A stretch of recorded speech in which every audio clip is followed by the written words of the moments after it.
ఒక కార్డియాలజిస్ట్ గుండెపోటుతో చనిపోవడం జరిగింది. అంటే హార్ట్ డాక్టరే హార్ట్ అటాక్ వచ్చి చనిపోవడం జరిగింది. అసలు ఎందుకు జరుగుతుంది ఇది అని చూసినప్పుడు చాలా మంది డాక్టర్స్ అధికమైన stress, work load, too much work చేసుకుంటూ వెళ్ళిపోవడం ద్వారా రెస్ట్ లేని పరిస్థితి ద్వారా హార్ట్ అటాక్ వస్తుంది. ఈ డాక్టర్ వచ్చేసి చెన్నైలో డాక్టర్ అన్నమాట, డాక్టర్ గార్లిన్ రాయ్.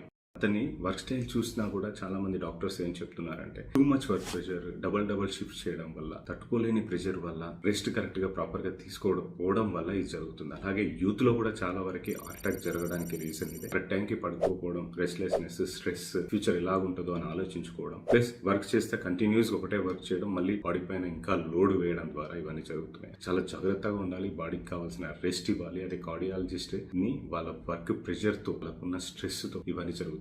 ఒక కార్డియాలజిస్టే అది మెయింటైన్ చేయలేకపోతే నార్మల్ పర్సన్స్ ఎలా మెయింటైన్ చేస్తారు? సో అందరూ కూడా మంచి రెస్ట్ తీసుకోండి, ప్రాపర్ స్లీప్ పడుకోండి. స్ట్రెస్ ఎంత ఉన్నా కూడా బాడీ కావాల్సిన రెస్ట్ ఇవ్వకపోతే ఈ రోజుల్లో చాలా ప్రమాదంలో పడే ఛాన్సెస్ ఉన్నాయి. సో హార్ట్ అటాక్ నుంచి బయటపడాలి అని అంటే రెస్ట్ బాగా తీసుకోవాలి, స్ట్రెస్ తక్కువగా ఉండాలి, నిద్ర ప్రాపర్ గా పోవాలి, బాడీకి రికవరీ అయ్యే ఛాన్సెస్ ఇవ్వాలి. అప్పుడు మనకి హార్ట్ అటాక్ వచ్చే ఛాన్సెస్ చాలా వరకు తగ్గుతాయి. అలా సో మెనీ రీజన్స్ ఉంటాయి. ఇది ఒక one of the major problem. So please, మీకు ఎంత స్ట్రెస్ ఉన్నా టైంకి పడుకోండి. ఎందుకంటే మన అవసరం మన ఫ్యామిలీకి ఎంతో ఉంటుంది. మన లైఫ్ ని కేర్ చేయకపోయినా మనం పోతే మనట్టు బాధపడే వాళ్ళు చాలా మంది ఉంటారు. మన మీద డిపెండ్ అయ్యి బ్రతికే వాళ్ళు చాలా మంది ఉంటారు. So please take rest, proper rest, less stress and sleep well. Thank you so much.